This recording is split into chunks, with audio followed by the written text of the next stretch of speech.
নমস্কার বন্ধুরা, আমি বিকাশ। আপনারা দেখছেন তোমার আমার নিউজ। আমরা চলে এলাম আজকে আবার একটি নতুন ভিডিও নিয়ে। আমাদের আজকের বিশেষ প্রতিবেদন, স্বামী পক্ষাঘাতগ্রস্ত আর সেই সুযোগেই প্রেমিকের সঙ্গে মিলে খুন।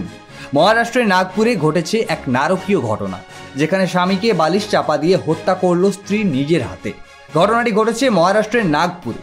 38 বছর বয়সী চন্দ্রসেন রাম টেকে ছিলেন পক্ষাঘাতগ্রস্ত একজন রোগী। বিছানাতেই কেটে যাচ্ছিল তার জীবন। তার স্ত্রী 30 বছর বয়সী দিশা সংসার চালাতে পানীয় জলের ক্যান বিক্রি করতেন।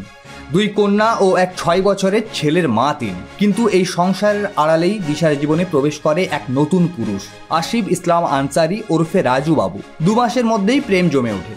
আর যখন স্বামী জানতে পারেন সেই সম্পর্কের কথা, তখনই নেমে আসে অন্ধকার ষড়যন্ত্র। গত শুক্রবার বিকেলে পরিকল্পনা মাফিক আসিফ চলে আসে দিশার বাড়িতে। চন্দ্রসেন তখন ঘুমিয়ে, আর ঠিক সেই সময় দিশা নিজের হাতে স্বামীর হাত পা চেপে ধরেন, আর প্রেমিক আসিফ মুখে চেপে ধরেন বালিশ। শ্বাসরোধ করে মৃত্যু হয় চন্দ্রসেনের। ঘণ্টা 2 পরে দিশা প্রতিবেশীদের ডেকে জানান স্বামী মারা গেছেন ঘুমের মধ্যেই। কিন্তু সন্দেহ হয় পুলিশ ও প্রতিবেশীদের। ময়না তদন্তের রিপোর্টে বেরিয়ে আসে চাঞ্চল্যকর তথ্য। চন্দ্রসেনের হত্যা করা হয়েছিল বালিশ চাপা দিয়ে। পুলিশের জেরায় দুজনেই স্বীকার করেছে খুনের কথা। এখন দিশা ও আসিফ দুজনেই হাজতের ঘানি টানছেন। প্রেমের নামে এই নৃশংসতা প্রশ্ন তুলছে, অসহায় মানুষের জীবন আর কতটা নিরাপদ? এটাই কি প্রেম, নাকি এক নির্মম বিশ্বাসঘাতকতা? পক্ষাঘাতগ্রস্ত স্বামীর জীবন নিয়ে এমন নির্মম খেলা, সমাজ কি এর বিচার করবে? সম্পূর্ণ প্রতিবেদনটি নিয়ে আপনার কি মনে হয়, কমেন্ট করে জানাতে ভুলবেন না।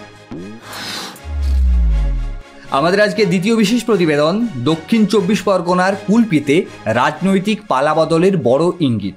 মথুরাপুর লোকসভা কেন্দ্রের কৃষ্ণচন্দ্রপুরে 21শে জুলাই শহীদ দিবসের প্রতিশ্রুতি সভায় আইএসএফের ব্লক সভাপতি নূর সালাম মোল্লা সহ 34 জন জনপ্রতিনিধি তৃণমূলে যোগদান করেন।